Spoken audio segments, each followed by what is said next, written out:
Hello, welcome to Sideways.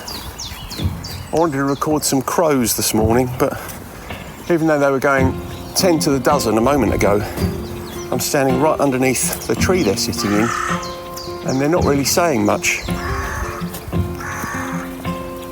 I think they're waiting for me to go.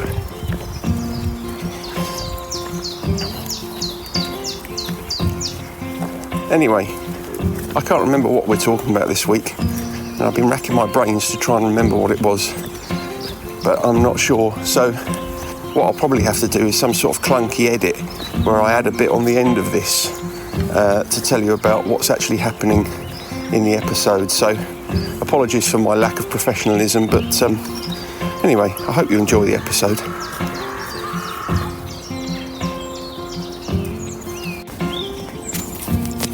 Hello, it's me again. I remembered what it was, and I suppose it's ironic that when I was doing that introduction I'd forgotten what we'd spoken about, because the subject of this week's episode is lacking focus.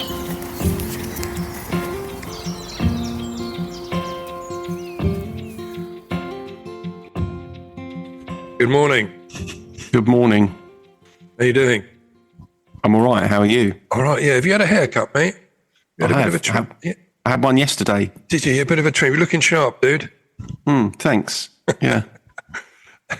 So are you all I like right? a haircut. Yeah. Is it on your gratitude list? No, but whilst we were having haircuts, we were having conversations about how when you used to go to the barbers, you used to have your hair washed.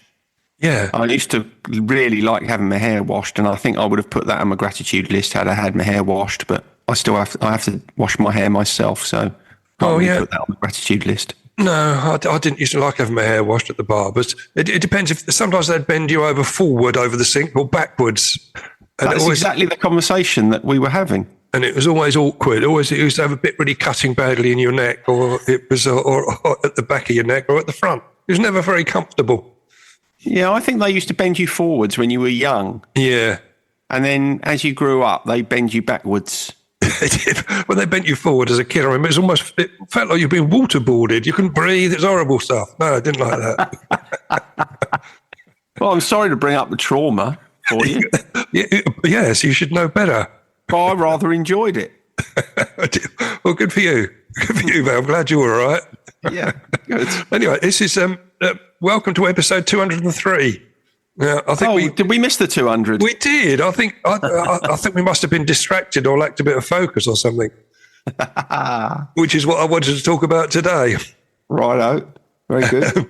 But yeah, we did. I was surprised. I was thinking this morning, I wonder when our 200th episode is, because you're bound to have picked it up, but you've missed that. I missed it, mate. Yeah. So, but you should feel ashamed of that. I am a little bit, but I'll move on. But this has been on the list for some time. This lacking focus, or being distracted. I think it may have been one of yours you put on there. Probably because it describes me perfectly. Well, I know you were a bit panicky when I texted you earlier on in the week to say this is what I was going to be talking about. You thought it was all about you, and you may well relate to a lot of this. But I'm sure if that is the case, you'll have some very relevant input. But it's very relevant in recovery as well, because when we emerge from the fog into a new sort of era of clarity, it doesn't necessarily mean we'll automatically pick up on focus, because there's so many new distractions at that stage and new thought patterns. And also we find it clears the decks to enable you to achieve a diagnosis of previously masked mental health issues, which I'm going to come on to later. Lovely. Because what I wanted to talk to you about was, there's four little sections, really. The symptoms of a lack of focus. Right. The main reasons why we lack focus. Okay. The mental health conditions that are linked with lack of focus, and tips to help us focus. So wow. I know, I've done a lot of work on this one. It sounds comprehensive. It sounds as if you've been very focused. I have been very focused. You know, the old adage is when you're doing these sort of things, you tell people what you're going to tell them, and then tell them what you've told them. Yeah, I won't be doing that then because that's way too corporate. But I was going to say that just reminds me of my corporate days. Makes me feel slightly nauseous. That's bringing up a bit of trauma for you, mate, isn't it? Yeah. That's 1-1 now on trauma realizations. But before we start, well, I just want to pick up. You got 4 points last week, didn't you, on the music quiz? Yeah. But Lizzie texted me this morning, my daughter, say she only got 1. So bad luck, Lizzie. Yeah, she was a bit upset. She got the Will I Am one. I think she was 1 year out on Will I Am. But most of the people we talk about, they're not even heard of. Well, we did say that was the one that she probably had the best chance with, didn't we? We did. But let's face it, it's not every week that I get 4 points, is it? It's not. I was thinking, if you ever get 6, that's it. I'm not doing any more. Well, I was getting a little bit panicky there when you mentioned that, because I thought, you're going to tell me Lizzie got 6 points here, aren't you? No, that wasn't the case. But it was. I've managed to squeeze a drummer in this week, so we'll come on to that when we get there. Which I know we've lacked a drummer in here. We have lacked a drummer. I know it isn't John Bonham because he didn't die until September. I know, and that's so. I'll give you time to think about it between now and the end of the episode. Great, yeah. Well, I'll narrow it down a bit that it's a drummer. Brilliant. But before we start, a nice little story I was reading about a woman who loves a particular train station so much that she's named herself after it. I don't know if you read that. She's changed her name by deed poll. She's now Rihanna Marylebone Kawaja. So, that's very good. Well, she works for Chiltern Railways, so I think perhaps she went to it often and loved it so much, it changed her name. Well, I know we've got a listener who also works for a railway company. Next time I speak to her, I'm going to ask her if she's ever thought of changing her name by deed poll to her favourite station. If you changed your name by deed poll to your favourite station, is there a station you have in mind? Well, I'll tell you. Well, I've got one. I wouldn't have Maidstone East because that's where I got dumped mercilessly back in the 70s by a girlfriend. But I did. I sort of thought you may ask me this. Yeah. So I did have a quick look, and then there's a really nice train station in Jamaica called Waterboarded, which I loved. It was named after the Waterboard tree, apparently, which has got long hooked horns that takes time to disentangle yourself from it if you get caught on it. So you have to wait a bit. You have to wait a bit, yeah. And I thought that's quite good. I quite like Martin Waiterbit Pankhurst. I could change my name by deed poll to that, which is.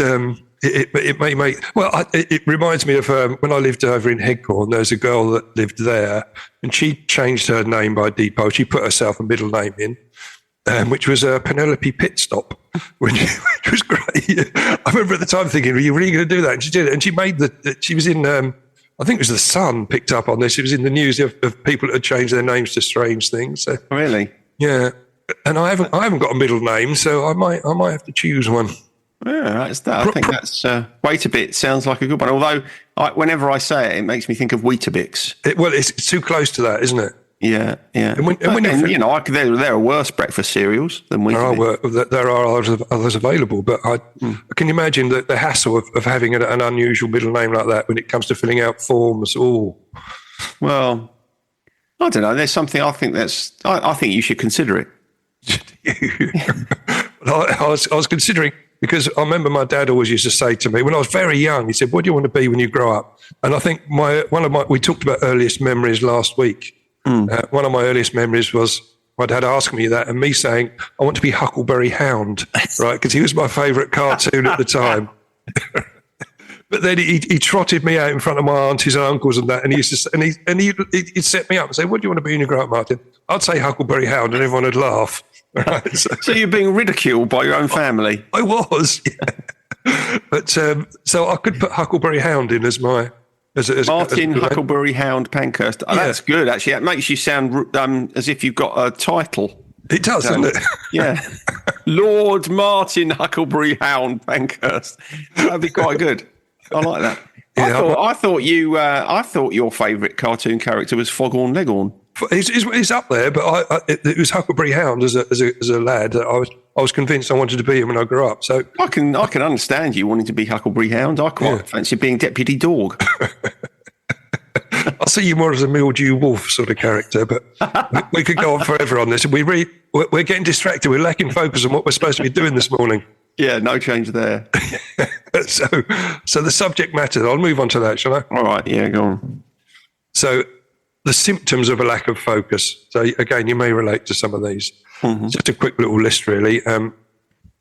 Making careless mistakes. Yep. Difficulty sitting still. Yep. Unable to make choices. Yeah. Losing things. Yeah. Focus, do you think? Yeah. Oh yeah, absolutely is absolutely is part of losing things. Yeah. Part of a lack of focus. Yeah. Lack of mental energy. Yeah, it's exhausting, lacking focus. Yeah. Yeah. Forgetting things that have just happened. That happens to a lot of us, doesn't it? It's funny because my daughter and I were having a conversation yesterday about just that thing. Okay. Forgetting things that just happened. And I was talking about how if I'm in the car and the weather forecast comes on and I'm invested in the weather forecast, like for some reason I want to know what the weather's going to be like. Yeah. I'll think, oh, great, weather forecast. And they're only like 2 minutes long, the weather forecast. By the time it's finished, I've realised I haven't heard any of it. You haven't been listening to it? No. And that's a typical example of my lack of focus that I find incredibly frustrating in myself. Yeah, I relate to that one, actually. I've done exactly the same. But external factors like your environment or the time of day can be. Yeah. Well, time of day, certainly. I'm no good after lunchtime, really. And the task at hand, and I want to come on to that later. But that's one of the reasons sometimes. What was the other one? Oh, environment. Yeah, I mean, if there's distracting noise around me, that's it. Yeah. I'm finished. Gone, done. Yeah. Yeah. Yeah, which is why turning your phone onto silent during the recordings of these sort of things is. I think in the early days I used to get distracted by suddenly getting a notification or whatever. Or William calling you. Or William calling me, which is already this morning. We've already had our conversation this morning, yes. Oh, well done. Excellent work. That's the distraction, though, caused by external noise is quite an interesting one because some people find it easier to focus with noise. So, for instance, some people can work with music on in the background. If I'm doing thinking stuff, I don't know about you, but if I've got to think about something, I cannot have any sound at all. No, I can't. Certainly when I'm doing my notes, for example, doing my research, then no, I can't have anything going on in the background. If I'm at work doing a bit of painting and decorating, whenever, then that's different, fine. Though, isn't it? That's different. It's a different concentration. But if you've got to use your brain, if it's brain work, I think people who can have music on, particularly with lyrics in the background when they're doing brain work, they must be psychopaths, I think. I can't do that, certainly. But the second section was the main reasons why we lack focus. And again, they're open to debate, really, but this is what came up generally when I was doing the research. The first one was you're tired.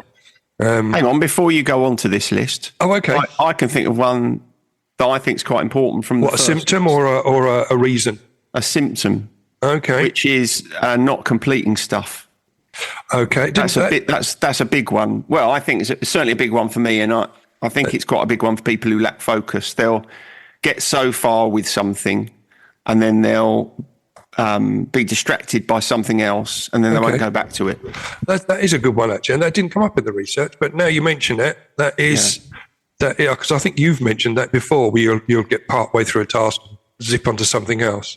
Yeah, if you researched lack of focus in relation to ADHD, definitely find that not finishing stuff is a classic. I was going to touch on ADHD. Okay, we'll get there when we arrive there. Then, shall we? Yeah, so don't jump ahead. Sorry. Finish this task yet, this part of the episode, and you're jumping ahead. I get bored, you see. I get bored. I need to move on. I know you were looking away, doing something else for a moment there, weren't you? Tiredness. There seems to be a direct correlation between sleep deprivation and impaired cognitive function, which I think we all know. That's pretty straightforward, really. So tiredness definitely is true. The other thing, though, it's worth kind of bearing in mind with regard to tiredness is that actually not being focused in and of itself is exhausting. Yeah. And so that in itself makes you tired and makes it harder to focus in the first place. Yeah. Yeah. I've got a little quote on that, which I'll come to. But yes, so tiredness, because there's evidence to suggest that you're depriving yourself or depriving your brain of enough rest can cause brain cell damage. So if you haven't got a good sleep pattern, and we all know how important it is to your overall well-being, and then you throw drink and drugs into the mix on that as well, and we have no sleep really. Yeah, it's just a comatose version of that. Yeah, it is why we come into recovery and we take there's a lot of undoing to be done. There's a lot of work to be done on that to get back to I was just looking where you were. I was just looking to my right, hoping that the book that I was looking for was on my shelf. So here's a book recommendation for Jez. Okay. I think it's called, I might have mentioned it before actually. There's a book called Why We Sleep. And I can't remember the author, but that's very good on exactly that kind of topic, the impact of poor sleep and why sleep is so important to us. I mean, we kind of know sleep's important, but I'm not sure we're necessarily fully on board with all of the reasons why and some of the catastrophic events that can occur if we're deprived of sleep. Well, I think that if I look back at my early days in recovery, getting a sleep pattern back was one of the massive bonuses. Yeah, it was a real joy when life fell into that sort of pattern. So I can, from experience, I know how important it is and how nice it is as well, how enjoyable it is. You can sleep. There's the next reason as to why we lack focus is you've got too much going on. I think a lot of us have difficulty in multitasking. But having too much on your plate can cause you trouble, can't it? We're trying to focus on just one thing.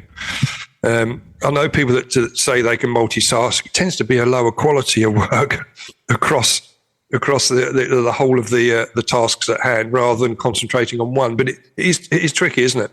Well, I think with multitasking, it's fine as long as you're working optimally. Yeah. So yes. if you know what you can cope with, and inevitably some people can cope with a multiplicity of tasks in a way that others can't. But knowing yourself and knowing where your kind of sweet spot is important here. Because if you don't, and you do load yourself up with too many priorities and too much to do, I mean, that's, lack of focus is a key symptom of burnout. Yeah. Yes. So when you suffer burnout, you find that your ability to complete tasks drops off a cliff because you just haven't got any emotional energy to focus on anything. Yeah. And the problem is that when you're in that situation, the kind of instinct is to push harder and harder and harder because you feel like you're getting behind. And all the time you're pushing harder, you're just making everything worse. So I think you've got to know what you're capable of and try and work to that if you can. I agree. Wise words. And the next point that come on to I really relate to is one of the reasons we lack focus is you don't like the task you're doing. Oh yeah. And that used to remind me so much of, like, do you remember back in the school days doing revision for exams? I mean, that's an awful thing to have to try and do. And I used to really struggle with trying to stay focused on that. Way too many distractions. Yeah. I hated it. Well, that sort of sticking to doing something you don't like doing goes back to a conversation we had quite recently, I think, about the utilization of the different motivation strategies. Yes, it does. Yeah. Because with revision, the reason you're avoiding your revision is because you're constantly motivated by your desire to get away from the pain of revising. Yeah, quite. Rather than to get towards the joy of thinking, oh, I've done my revision today, I can spend the rest of the day up the backfield playing football. That's it. And I think that's we did have that conversation. It's one I always try and keep in mind to try and look at how I'm going to feel after the task is done. Because, I mean, procrastination comes into play there, doesn't it? Especially with things like revision. Definitely. And emptying the dishwasher. And anything like that you feel the pain of it is too much. You'll avoid it, yeah. Well, that's exactly it. I hate emptying the dishwasher, but I love having a clean kitchen. So I just think about how clean the kitchen will be when I've emptied the dishwasher and put everything dirty in it. Yeah, it always reminds me, again, I think when we've had this conversation, is doing your tax return. Such a horrible job, and you put it off, but the relief you feel afterwards is immense. Yeah, or just get an accountant to do it. Or just buy that in, yeah. But the last point here was undiagnosed mental health or physical health conditions. Yeah. Could be one of the reasons you lack focus, and which led me on to the third section, which was medical conditions such as ADHD. And you mentioned ADD as well. Some of the research suggests that that's an outdated term now. Other people, said it is a separate disease or separate, not disease, mental health condition.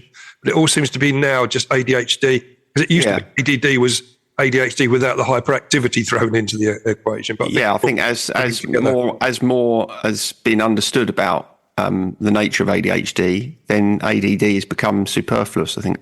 It seems to be. Yeah, it seems to be an outdated term. So ADHD, which is surprising how many people in addiction go into recovery are then discovered to have ADHD, an enormous amount. Yeah, because there is a high incidence of neurodivergence and addiction. Yeah, absolutely, yeah. I don't know what the statistical numbers are, but if you search for it, you will find a lot of research papers that show that there is a kind of comorbidity between addiction problems and either ASD or ADHD. What's ASD?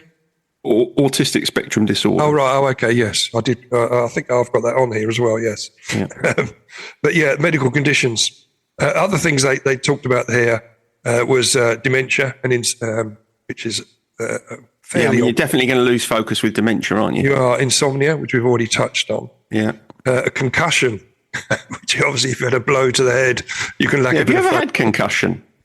Yeah, I have. Yeah, playing football. Yeah. Have you? Yeah, I can't recall ever having had concussion. I remember just being very wobbly, no real focus. I had a whack on that. I clashed heads with someone, which used to happen quite a lot. But on this occasion, someone got me right in the temple, and I was down. I didn't know where I was. I got up and started walking backwards and all sorts. Yeah, but in those days, like Michael Jackson. I moonwalked off the pitch virtually. Backed on with it in those days. I probably did myself terrible damage. But oh dear, I don't know why, but it's quite funny the thought of you with concussion. Well, thanks, mate. You're causing me anxiety now, which is another medical condition linked to lack of focus. Yeah. And again, there's lots of different forms of anxiety, isn't there, that can lead to that. There was, when I was looking at it, there's a whole big list, but there was like social anxiety disorder and generalized anxiety disorder and panic. Yeah, I mean, OCD will certainly cause you to lose focus because your fixation will be on whatever whatever those patterns of behavior are that make you feel safe. So it kind of pushes everything else into the background. That becomes what you're concentrating on in the forefront, and therefore the focus on anything else sort of disappears somewhat. Yeah, no, I understand that. And this little quote I was talking to you about, which before we just go on to the last section, was focusing is important for your well-being. A lack of focus can result in excessive fatigue, stress, poor sleep habits, dehydration is thrown in there as well, addictions, and eating unhealthy food, so eating disorders as well. So dehydration, I thought perhaps that's because you forget to drink. I don't know what that is. I don't know. Well, so it's saying that a lack of focus can cause dehydration. Yeah. Well, maybe it can. I mean, I don't know. That sounds like a sort of, that's a physiological thing, isn't it? Maybe that is an impact of lack of focus. But the point there was that lack of focus can result in excessive fatigue, which is what you touched on, wasn't it? Yeah. So it's exhausting, isn't it? It's tiring if you lack focus because when you lack focus, you know that you're lacking focus, and then you will have some sort of response to yourself, and it probably won't be a terribly positive one. Okay. You'll either tell yourself, "Oh, come on, what's the matter with you? Concentrate," or you'll start to feel anxious about the fact that you're falling behind because you're not sticking to the tasks you've got to do. And that sort of mental energy exertion starts to make you feel tired. And then it becomes a self-perpetuating negative downward spiral. Yeah. Yeah. The best thing is just don't do anything in the first place. You're right then. Set the bar really low for achievements. You'll be okay then. It's funny you're talking about this week, because I was in my newsletter this week, I've been writing about just this thing, the sort of the importance of giving things up that you don't really want to do, or you can get someone else to do better than you can. Oh, okay. because that if you if you push yourself into areas where you don't really want to operate and you actually don't have to operate, then one could argue you're just using emotional energy unnecessarily, aren't you? The example I gave was actually I was regurgitating a piece that I wrote a couple of years ago. The examples that I was giving were getting you in to paint my front door and the porch and restain the back doors, Yeah. I tried to do the back doors. I made a terrible hash of it because that's not my thing. I'm not very good at it. And so it made much more sense to get someone to do it who was much better at that sort of stuff. Is that all about knowing your limitations, or is it about I don't think it's just knowing your limitations. I think knowing your limitations is part of it, but also I think it's about giving yourself permission to let go of stuff that you don't really want to do. I think sometimes we tell ourselves, well, I ought to do this. Yeah. Why? If you can get somebody, if you are in a position where you can get someone else to do it, I mean, I know not everybody is, but if you are in a position where you can get someone else to do it, you can use that time more productively to do something that, you are decent at. Yeah. Which reduces stress. Exactly. Reduces anxiety. And I can understand that, but also the counter argument to that is that, which we talked about, is that we only grow as a person when we operate outside of our comfort zone. Yeah, but that's why I think it's important for you to be able to differentiate between something that you're letting go of because you think, actually, there's no merit in me pushing myself to do this. Okay. To be able to distinguish between that and something that you're pushing away because it makes you feel anxious or worried or whatever. I mean, there is an example of that coming up later in the gratitude lists. So we'll return to that. So I just wanted to look at some tips really to help focus. Yep. They're not great really, I don't think, but the research I did, I looked in lots of different areas to try and find something. And there's one or two I think that are okay, but one of them was clear your space. Now, this means clearing your desk, leaving only what you need on there to work. That's not something you adhere to, is it? You like to have a messy desk, don't you? No, that's interesting. I'm probably not a terribly good example of this because I think my natural inclination is to probably work in a bit of mess. And I quite like a bit of mess while I'm in the midst of a task, but I don't like to sit down at mess at all. Right, okay. So I like to sit down at a tidy space. I'm very happy to make it look chaotic and untidy, but then before I sit down at it again, I want it to look tidy. And I think this strikes at another important part of the point you just made, which is you should do what works for you. Yes, absolutely, yeah. Some people don't operate very well with a completely, all clean lines everywhere. And other people do. But I think the important thing here is to know what works for you and try and do that. Because I've had so many problems focusing and concentrating and organising myself over the years, I've kind of developed strategies that I know work for me, but they wouldn't work for everybody. So I think that's the key. You have to be kind to yourself in a way that allows you to tease out the things that work best for you and then implement them. No, I think you're right. I mean, going back to talking about desks, I think that there's something nice in sitting down at a desk when you know where everything is, even if it is slightly muddly. Because I remember back in the corporate days, it was the early days of introducing hot desking. Remember that? So you just go and work at whatever desk was available, and they'd be absolutely clear. You'd have nothing there. You didn't know where anything was, and it was very uncomfortable. Yeah. But the corporate bods suggested a clear desk is what you need to have, and that's how we're going to do it. But that's a good example because you would find that uncomfortable. Someone else might find that it's okay. So it's all about. I'll give you another good example. In my kitchen, everything has an absolute place, and it better be bloody well put back in the right place because otherwise they're going to be hell to pay. Okay.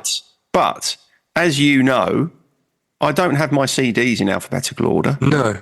Right. So those are two seemingly contradictory positions that don't make any sense. Yeah, I agree. But they do make sense to me. Yeah. And that's the only thing that matters. Absolutely right. Unless someone is. I mean, do you have a tidy kitchen where everything has its place? Yeah, of course. Yeah. Yeah, but you'd be like that with everything, wouldn't you? Pretty much. Yeah. Yeah. Which I found, which was why hot desking was an absolute nightmare for me. But anyway. We could spend an awful lot of time just talking about that one point. Other points which we can sort of go over fairly quickly because otherwise this is going to extend forever, this episode, if we're not careful. Well, our old friend practiced mindfulness meditation. Yeah. I suppose, again, that I'm sure that does work for some people. I suppose, I do use it. I mean, as we've talked before, my form of meditation is walking. It's not strict meditation, but I find it meditative, so that'll do. Walking, did you say? Yeah. Which is another, I'll jump onto that point, which is about taking frequent breaks if you're finding a lack of focus. Yeah. So not only is it a good idea to sort of get up and stretch your legs, but it's a great way to clear your mind. So going out for a walk in nature, I think, is excellent for that. Or listening to some relaxing music. Just take a break from what you're doing. Yeah, even a small break can bring you back into focus, can't it? Precisely. Those sort of little micro shifts that might be. So, for instance, if you are bored with a task or you find yourself losing focus on a task, the way I deal with that is I just switch to another task for a bit. Yeah. If you set yourself, I was talking to someone about this the other day. If you know you've got a piece of work to do and you say, right, I'm going to set aside Monday morning to do that. And then you get halfway through Monday morning, you think, I'm really stuck in the weeds with this. Don't push on with it. Just go do something else, change it up a little bit. If you're finding that your brain is finding it hard to focus, the more that you push your brain to focus, the more difficult that will become. You have to kind of be led by your own physiology sometimes, I think. Absolutely right. Absolutely right. The next point was about be mindful of your caffeine and sugar intake.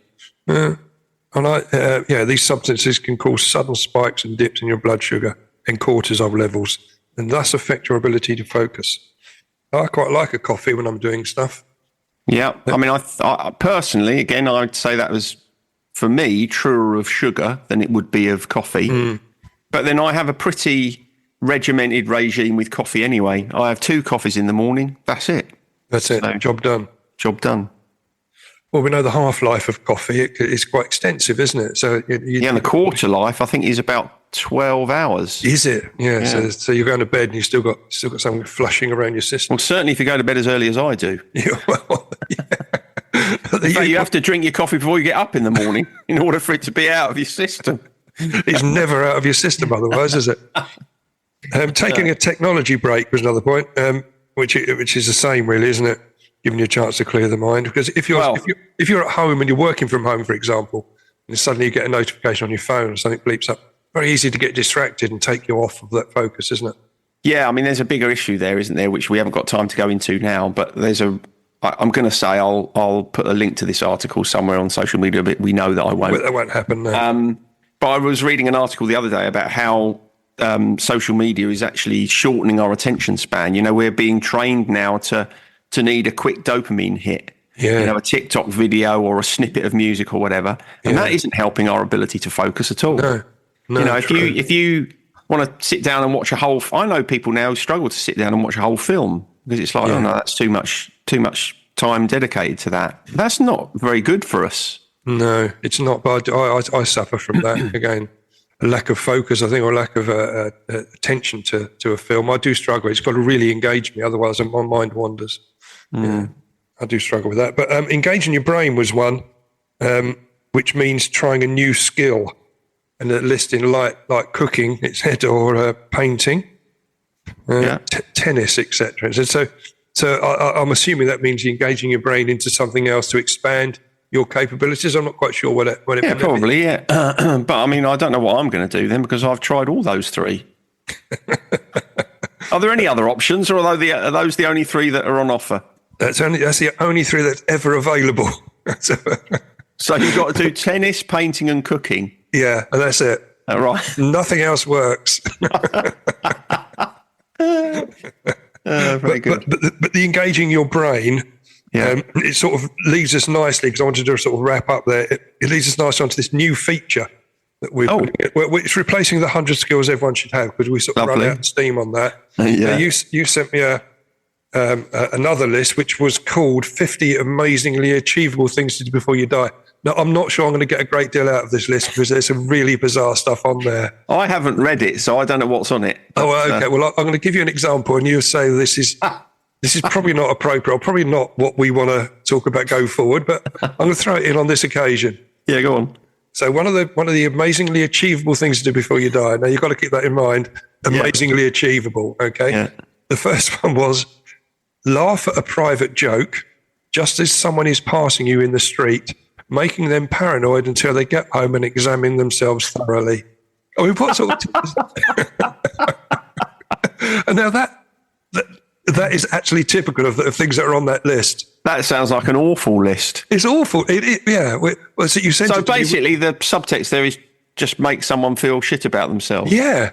And it's littered with this sort of thing of almost pranking and stuff. It's a disgrace. It's a disgrace. Yeah. Well, you obviously didn't. No, I didn't. I didn't vet it. I didn't look at it. I thought, oh, that looks like a list that we can talk about. I'll have to have a look for something else now. Well, we'll see how we go. We'll just drop that feature. We'll see how we go. We can be flexible on it, can't we? But I might. There might be some others on there which are equally as laughable. Doesn't sound very promising. It doesn't sound very promising. But I'm going to go on to the gratitude lists now, if that's okay. I don't know how you feel about how grateful you felt this week. And, well, it's your go to start this week. Oh, okay. Well, I was grateful for being sent a link to a menu. All right. Now, because after this afternoon, at lunchtime today, I'm going off to a sobriety meal with some other people, just celebrating someone's 10 years of sobriety, which is lovely. Excellent work. Well done, whoever you are. Yes. I better not mention because that's better not. But they sent me a link to the menu. Now, I like that. I was grateful for that because I don't know how you feel. Sometimes, certainly when I've gone to certainly the sobriety meals, I'm meeting lots of people I know and I'm chatting around and don't get a chance to look at the menu before the waiter is round taking your order, and then have to come back. I'll give you 5 minutes and come, and I still haven't looked. I lack a bit of focus on looking at what's on the menu. Yeah. Well, I mean, you've known me a long time. Which way do you think I'll fall on this? You probably wouldn't like it. I don't know. I hate it. I absolutely hate it. I do not want to know what's on offer until I'm there. You're sat there at the point of ordering. Yeah.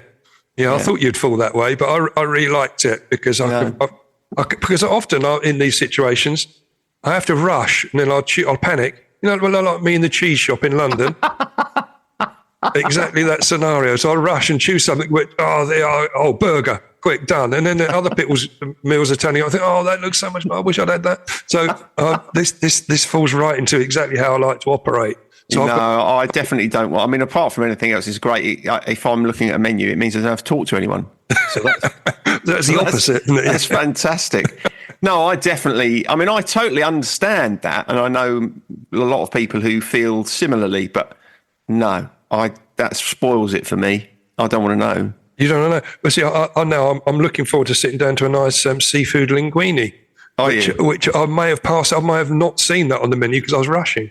If I had the menu this morning and I chose seafood linguine, when it actually came to it, I might be fancying something different. I might think, oh yeah, but there was cannelloni on there. I fancy that now. That would be the problem. I'm not ready to make a lunch decision at 9 o'clock in the morning. I made this yesterday. That's mental. No. Seeing it's all done. I'm much more relaxed about things now. No. I mean, fair enough. I can understand you being grateful for it, but that wouldn't work for me at all. Wouldn't work for you. Okay. So it wouldn't be on your gratitude list. But what is on your gratitude list? Well, just going back to the conversation we were having earlier and the problems with focusing. Yeah. I'm grateful that you gave me some advice about how to hang my guitars on the wall. Oh, right. Okay. Because, as you know, because we had a conversation about it last Sunday, I was thinking, how am I going to space these hangers? Yeah. 4 hangers. And I thought, I don't know how to space them. And I was measuring the wall and thinking, shall I measure from the ends of the wall or from where the available space starts? And I was getting into a right tizzy. And then you came around and I said, give me some advice about this. And you just said, well, decide where you want to put your first one and then just measure from there. And I thought, yeah, of course. That is a classic example of how my difficulty in creating focus in a situation like that can be aided and abetted by, someone else sort of stepping in and giving me an alternative view. And as you know, once you gave me that advice, I was off and running. I did it in about an hour. I was amazed that you sent me a picture. Almost, I'd just got home, and then suddenly ping, and I think, "Oh, you've done it all." I thought, "Well, that's remarkable. You engaged very quickly there." Yeah, so I was grateful for that. That's what I need sometimes. I need someone to sometimes say to me, no, look at it like this, and point. So I think sometimes when someone points out something that is in a blind spot for us, it can feel great. But don't, whatever you do, ever send me a menu ahead of time. Okay, mate. Well, I know I had a feeling when I was putting that on, it wouldn't really float your boat. But I'm going on to On This Day in Music, but in which year? Right, I'm feeling the pressure today. Okay. Number one in the UK. We'll start with that one. Yeah. Know which year Kate Bush had Wuthering Heights? So it was I think it was her first single, wasn't it? I think we mentioned Kate Bush last week. Yeah. Didn't you ask me this very question? No. Okay. I'm going to go 1978. It is 78, yes. Are you sure you didn't ask me this before? Perhaps I did ask you this question. I was trying to look back at mine. Hang on. I'm still having the points. Yeah, I did. My God. You lost a bit of focus there. I did lose a focus. So that's... Oh, yeah, I can see I've changed the other two and didn't change the first one when I was on my template. Oh, my God. What a terrible faux pas. I've given you 2 points. What I am pleased that you've actually remembered it. No, that's the thing is, the reason I knew you'd asked me before is because it was one of the rare ones that I felt really confident about. Yeah, you did. To. Oh, mate. Well, I've ruined the whole thing. But that is the first time I think in these questions we've had an own goal. It is an only, isn't it? I've just popped it in for you, haven't I? I've given you 2 points. I was like Harry Maguire. Right. Okay, well, we'll go on to Born on This Day, right? Yeah. Oh, well, it's actually on the 22nd of March, so it's a little bit, but... it's not Will I Am, is it?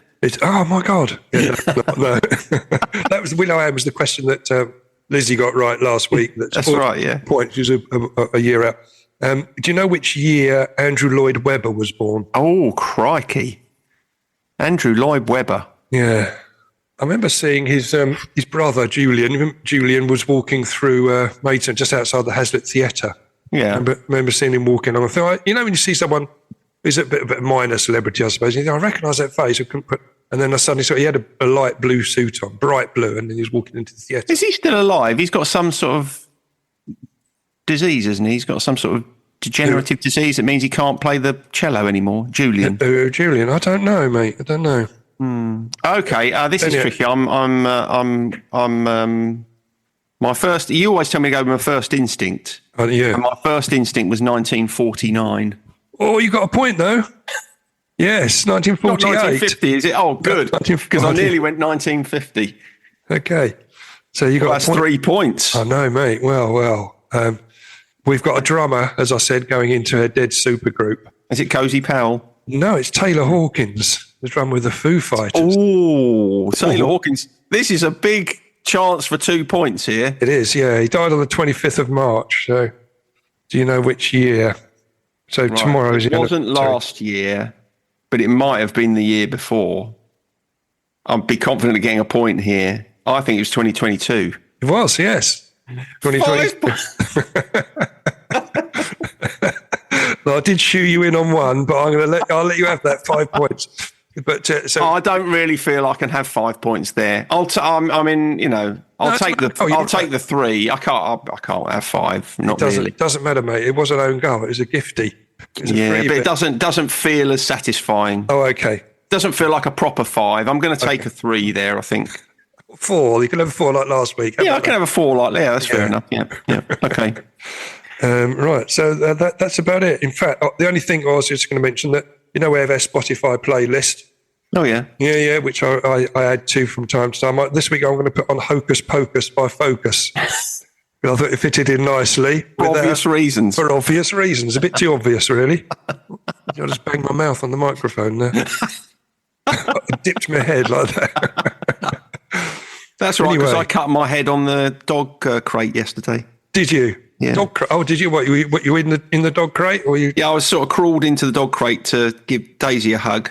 Okay. Because she I mean, obviously we don't need dog crate up anymore because we haven't got any puppies. But she loves going in there, so I've left it up. It's like a kennel now for her. So she goes in there to get away from Nelly a lot of the time. Exactly. That's exactly what happens. Yeah. And then cut your head. Consequently, cut my head. Yeah. Anyway, all right. Excellent. Okay, mate. Good work. See you later. Laters. Bye. Bye. Sideways was created by Graham Landy and Martin Pankhurst. If you want to read more about our work or sort through the extensive archive of past episodes, just visit grahamlandy-wellbeing.co.uk/sideways-podcast. You can follow us on Twitter or Facebook or Instagram at Sideways Podcast, and you can email us if you have a question or if there's something you'd like us to cover. But most of all, we want to tell you how grateful we are that you come and listen, and we ask that if you've enjoyed what you've heard, that you spread the word. And we'll see you next week.